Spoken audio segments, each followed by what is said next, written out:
আসসালামু আলাইকুম viewers. অপুস delicious ডায়েরিতে আপনাকে স্বাগতম। আজকে বানাবো নরম তুলতুলে সুস্বাদু ম্যাঙ্গো প্যানকেক।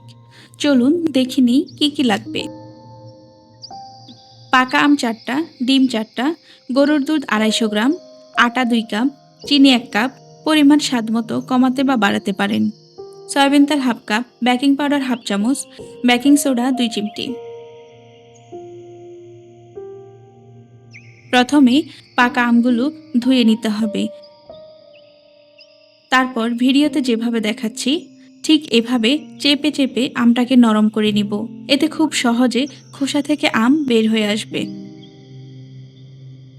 খোসা ছাড়িয়ে একটা স্ট্রেইনারে আমগুলো ছেঁকে নিব।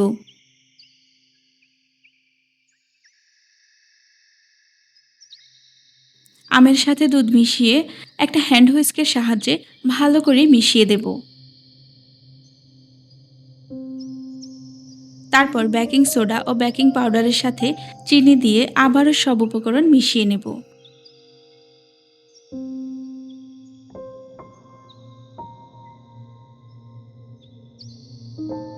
এবার সব ডিম ফেটিয়ে আবারও সবকিছু মিক্সড করে নেব।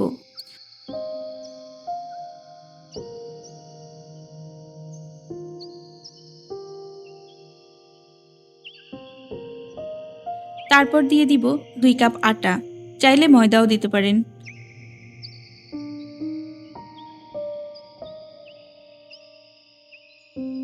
এবার সব শেষে দিয়ে দিব 1/2 কাপ সয়াবিন তেল। তেলটা ভালোভাবে মিক্সড হয়ে গেলেই প্যানকেকের জন্য ব্যাটার রেডি। ব্যাটার যেন খুব ঘন বা খুব পাতলা না হয়, ঠিক মাঝারি ঘনত্বে রাখবেন।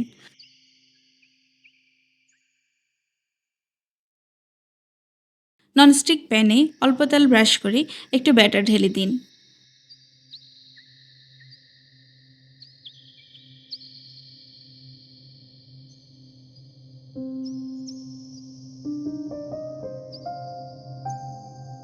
ঢাকনা দিয়ে ঢেকে মাঝারি আঁচে 2 মিনিট রেখেই নামিয়ে নিন।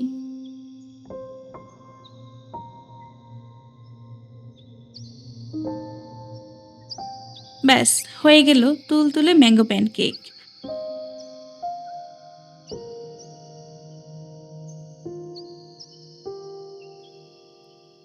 4টা আম, 4টা ডিম দিয়ে মোট 24টি প্যানকেক তৈরি করেছি।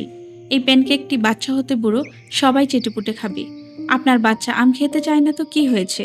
ঝটপট একটা আমের সাথে একটা ডিম দিয়ে খুব সহজেই আপনি তৈরি করে নিতে পারেন ম্যাঙ্গো প্যানকেক। আমের সিজনে আপনারা অবশ্যই এই রেসিপিটি ট্রাই করবেন। রেসিপিটি কেমন লেগেছে জানাতে ভুলবেন না। আর হ্যাঁ, প্যানকেকের ব্যাটারটি যে হাতলের সাহায্যে তাওয়ায় দিয়েছি, সে হাতলটি যদি আপনারা চিনে থাকেন তাহলে অবশ্যই কমেন্ট সেকশানে এটার নাম জানাতে ভুলবেন না। ভিডিওটি ভালো লাগলে লাইক দিন, শেয়ার করুন আর চ্যানেলটি সাবস্ক্রাইব করতে ভুলবেন না। নতুন নতুন মজার রেসিপি নিয়ে আবার আসবো। ততক্ষণ পর্যন্ত সুস্থ থাকুন, ভালো থাকুন। Thanks for watching. আল্লাহ হাফেজ।